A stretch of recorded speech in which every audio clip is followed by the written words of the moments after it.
ถึงสวรรค์นั้นใจจะขาดอยู่แล้ว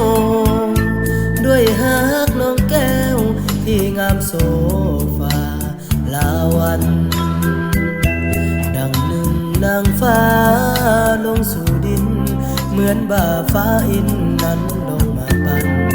ให้อายนอนฝันถึงน้องหัวใจอายนี้แม้นมีทางออกได้อายขอถอดไว้ให้นวลน้องนางขอบจะอยู่ขอบฟ้า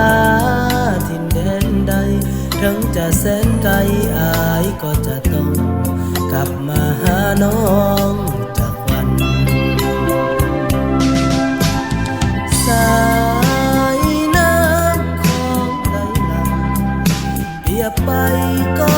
เหมือนดังน้ำใจอายไหลมานั้นขอให้น้องเจ้าจงสงสาร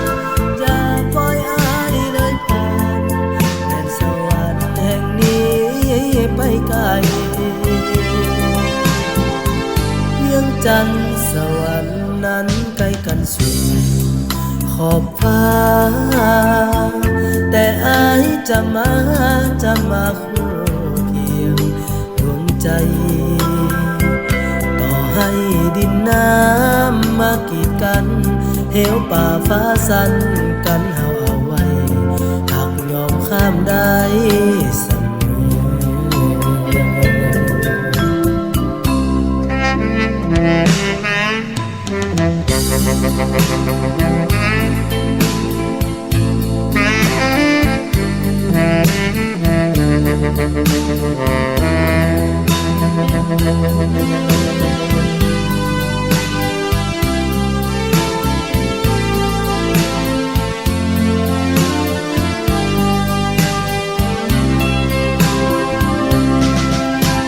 สายน้ำของไหลหลังเปียบไปก็เหมือนดังน้ำใจอายไหลมานั้นขอให้น้องเจ้าจงสงสารอย่าปล่อยอายเลยผ่านแดนสวรรค์แห่งนี้